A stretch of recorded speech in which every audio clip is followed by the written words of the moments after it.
Bonjour tout le monde, alors dans cette vidéo vous allez apprendre à coudre un grand sac cabas comme je porte ici.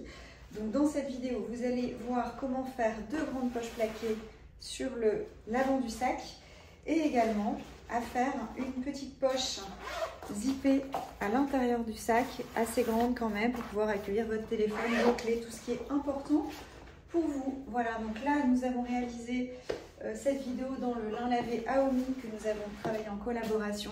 C'est un tissu en lin lavé assez souple, donc nous avons doublé le sac avec un enduit en coton écru pour lui donner un peu de rigidité.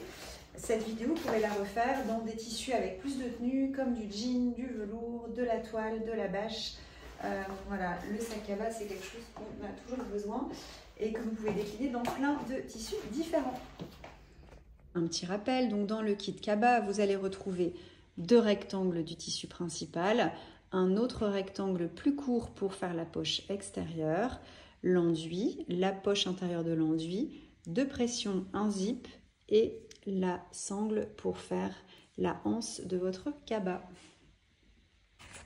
Pour reconnaître l'endroit de l'envers sur l'enduit, vous avez sur l'endroit une jambe d'induction comme ça, acrylique, ce qui fait que votre tissu est imperméable. Donc si vous devez le repasser, vous le positionnez bien surtout sur l'envers et aucun problème pour le repasser sur l'envers. Ça n'accroche pas sur l'envers. Vous allez ensuite repositionner sur l'endroit la poche intérieure. Je suis sur l'endroit, mon zip est endroit ici avec la tirette. Je vais positionner donc l'endroit contre l'endroit et je vais piquer à 1 cm du bord le zip. Une fois le zip piqué, vous le retournez sur l'endroit et vous pouvez réaliser une petite piqûre nervure à 1 mm du bord.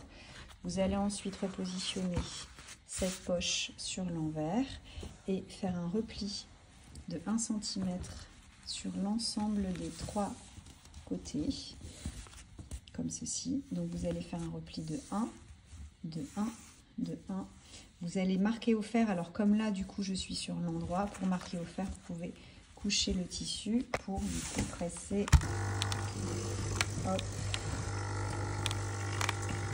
voilà, comme ceci. Surtout vous allez replier aussi les deux parties du zip, donc vous allez faire un repli en prenant également le zip sur 1 cm. Vous voyez ici une fois fixé au fer, donc les 3 côtés, donc vous avez également rabattu et fixé au fer l'entrée du zip. Vous allez positionner la poche intérieure contre la doublure. Donc vous allez centrer bien évidemment sur les côtés et vous allez positionner la lisière du zip à 7 cm du bord. Vous allez piquer ici le long du zip et donc une fois que c'est piqué, vous allez pouvoir rabattre la poche sur l'endroit et vous allez piquer tout simplement les 3 côtés ici, donc le rabat bien sûr à l'intérieur. Donc la poche intérieure du zip est déjà finie. Voilà, donc la poche est piquée, donc votre poche est prête sur la doublure intérieure de votre cabas. On va maintenant attaquer la préparation des deux poches plaquées extérieures au cabas.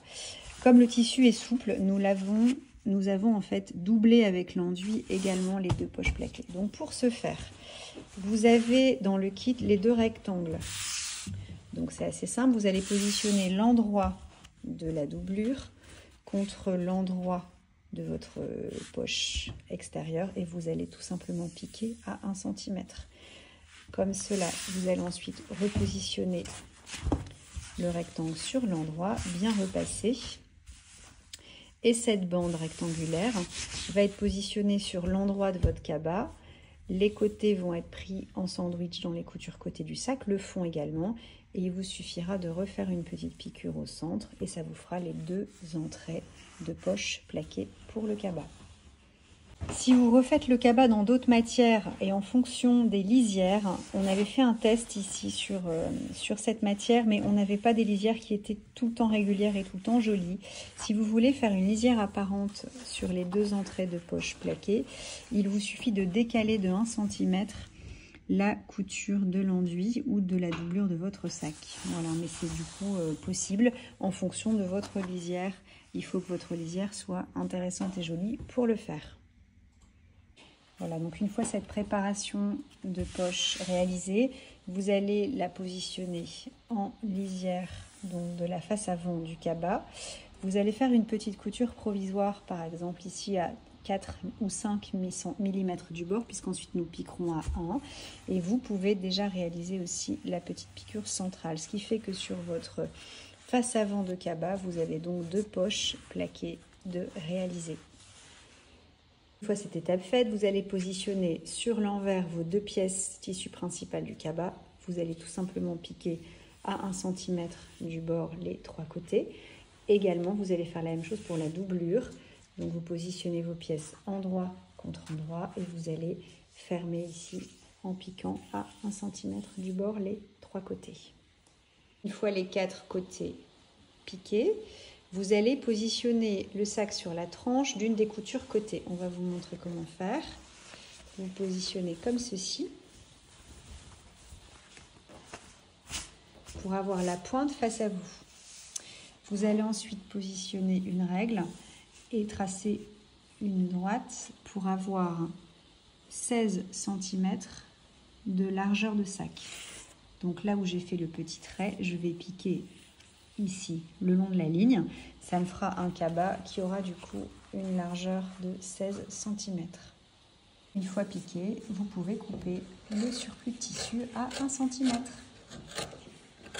Maintenant, vous pouvez coudre l'étiquette sur la face avant de votre cabas. Vous allez ensuite fixer la sangle donc, dans une couture provisoire ici à 5 mm du bord.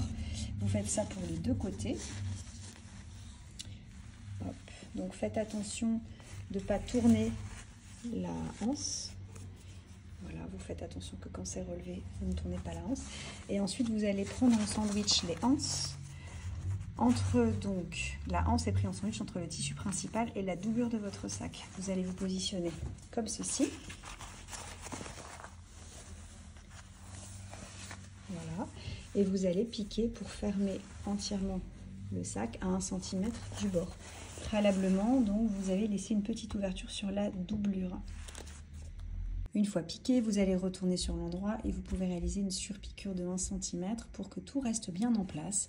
Il ne vous reste ensuite plus qu'à coudre vos 2 pressions, donc de cette partie-là et donc de l'autre partie. Grâce aux petites pressions, ça vous permet d'avoir un sac voilà, qui peut du coup se refermer comme ceci. Voilà, cette vidéo touche à sa fin. Notre sac cabas est terminé. Retrouvez toutes nos vidéos de couture sur le site maisonessentielle.com, rubrique atelier vidéo, puis vidéo de couture, et les kits dans la catégorie tissu plus patron adulte. Vous pouvez également retrouver à chaque fois nos accessoires cousus dans la catégorie cousu pour vous en France.